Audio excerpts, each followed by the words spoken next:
Hello, welcome to the presentation on the REST architectural design style.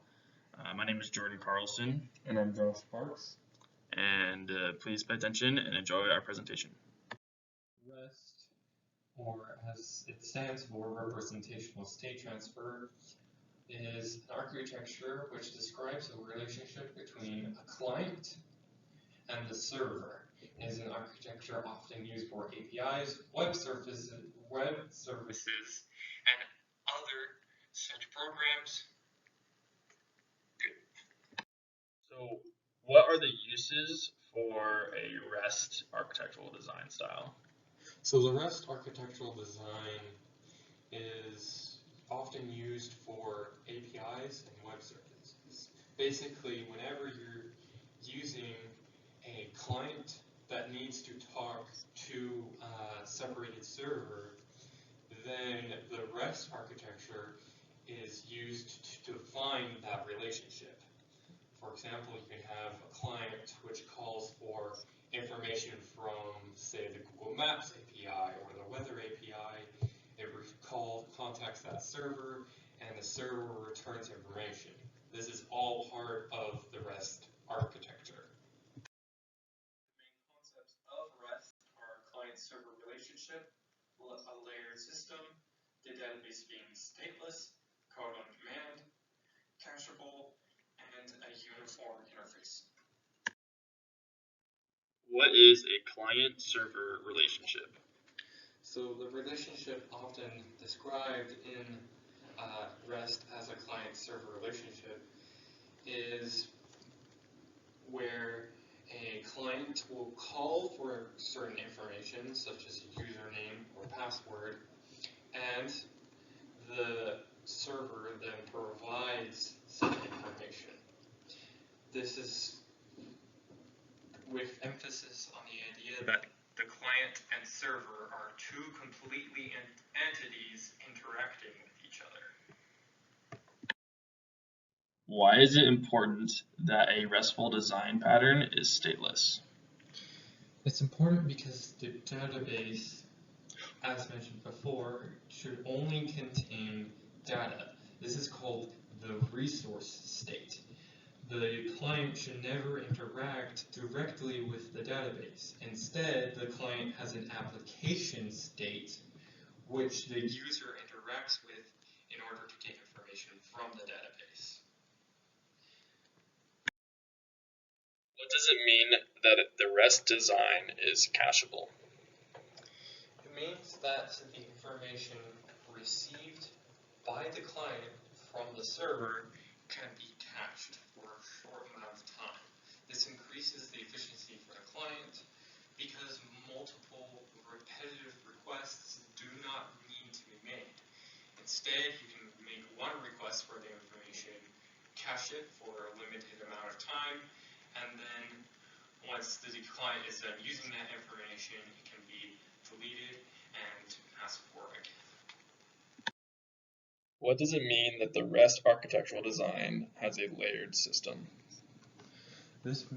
A layered system refers to the idea that a client will not always connect directly with the server.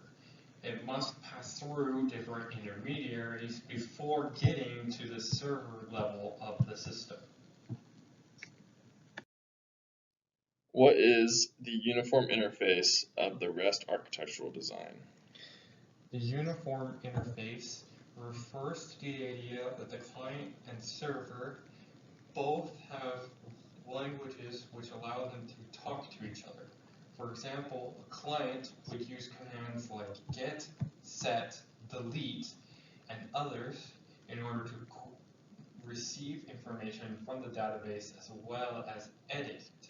And the server is able to respond with its language, for example, for error not found, for one unauthorized, and give the client responses in its own language. What does it mean when a feature of the REST architectural design is code on command? Code on command is the only optional part of the REST REST architecture and refers to the idea of the web service or API giving code to the logic to the client or the client to perform.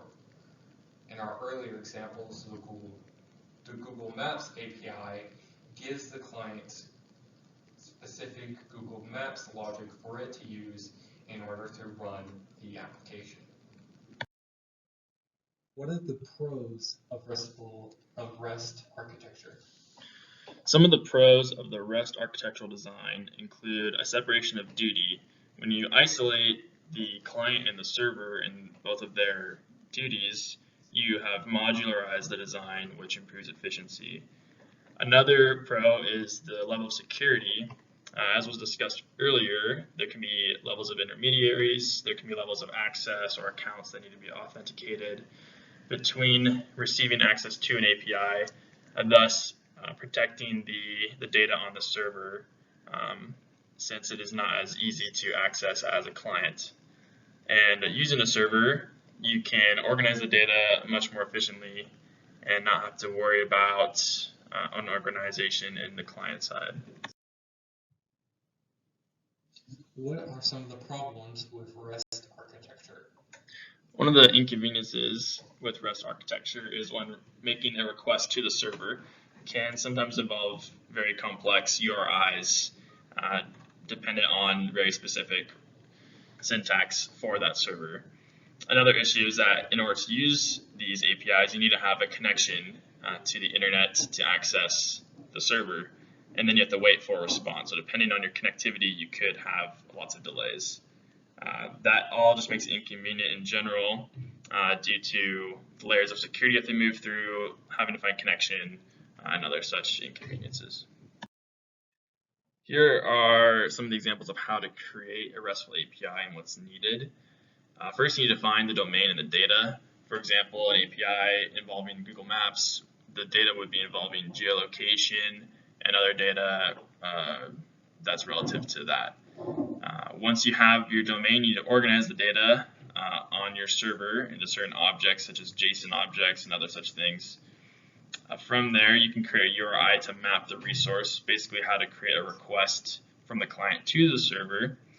And then once you've done that, you can create the representation to the client, which would be returning that JSON object or whatever object in certain markup languages, so that your client can easily parse through that data and use it for its own usage. Finally, you need to have a link to access the resource via like the internet, HTTP. And then once you've done that, you need to create use cases to map those events and usages. And then finally, be able to handle any errors that are associated with a bad connection or some sort of issue in your URI or the object that's being returned to the client. We've talked a lot about APIs and the REST architectural design. And one example we can use to demonstrate this is in our own work ticket system application that we're creating. In section 3.1.2, we see that we use a geolocation API to allow the work ticket system to locate where the work is supposed to take place in the world. And by using an API, we can access satellite data, some sort of geolocation data from a server, and implement that directly into our app so that locations can be easily found and that the work that the company is providing can easily find where their client is so they can perform the work to be done. Thank you for listening.